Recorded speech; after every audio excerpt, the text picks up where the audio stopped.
So hello Bongs, welcome to my new YouTube channel the Bong Uncut.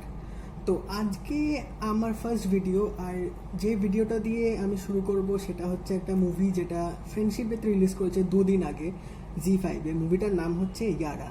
তো এবার তোমরা সবাই বলবে যে মুভিটা দুদিন পুরনো হয়ে গেছে, অনেক রিভিউ এসে গেছে। হ্যাঁ, আমি জানি অনেক রিভিউ এসে গেছে, বাট তাও আমি ভাবলাম যে আমার ফার্স্ট ভিডিওটা না হয় এই মুভিটা দিয়ে শুরু করি। তো এই মুভিটা থার্সডেতে স্ট্রিমিং শুরু হয়েছে জি5-এ, এবং মুভিটার ডিরেক্টর হচ্ছে তিগ্মাংশু ধুলিয়া। সো তোমরা অনেকে জানো যে এই ডিরেক্টরটা অনেক স্পেশালিটি আছে এরকম গ্যাংস্টার রিলেটেড মুভি বানানো। তো এই মুভিটাও সেরকমই। মুভিটায় চারটে বন্ধুকে নিয়ে দেখানো হয়েছে, যেটার মধ্যে চারটে বন্ধুদের বন্ধুত্ব দেখিয়েছে, বিট্রিয়াল দেখিয়েছে, বন্ধুদের প্রতি নিজেদের একে অপরের প্রতি প্রেম ভালোবাসা দেখিয়েছে, এবং দোস্তি ইয়ারি তো সব আছে মুভিটার মধ্যে। তো গল্পটা শুরু হচ্ছে এইভাবে যে দিল্লির যে সিবিআই, সে বিদ্যুৎদের বাড়িতে যাবে অমিত সাদের ব্যাপারে খোঁজ করতে, কারণ অমিত সাদ একটা বড়সড় কেসে জড়িয়ে গেছিল। তো বিদ্যুৎরা তখনও জানতো না যে অমিত সাদ কোথায় আছে। তো ওরা তিনটে বন্ধু ঠিক করলো যে অমিত সাদকে বাঁচাতে হবে, রক্ষা করতে হবে। এবার সেখান থেকে ফিল্মটা চলে যাবে ফ্ল্যাশব্যাকে, যেখানে দেখাবে ওদের ছোটবেলায় একদম ওরা চারজন কিভাবে একসাথে এক হলো, এবং ওদের যে জ্ঞানটা তৈরি হলো সেটাও কিভাবে হলো, এবং ওদের যে জার্নিটা দেখাবে বড় হওয়া অবধি, কী কাজ করতো, কোথায় ছিল, কাদের আন্ডারে কাজ করতো, সব কিছু দেখাবে। তারপর একটা টার্নিং পয়েন্ট আসবে যেখানে ওদের চারজনকে জেলে যেতে হবে। এইবার ফিল্মটা এখান থেকেই শুরু, আসল গল্প।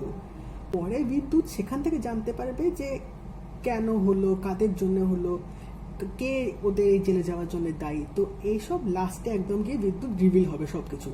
তো এটা জানার জন্য তোমাদের কিন্তু অবশ্যই মুভিটা দেখতে হবে, কারণ মুভিটার মধ্যে সব কিছু আছে।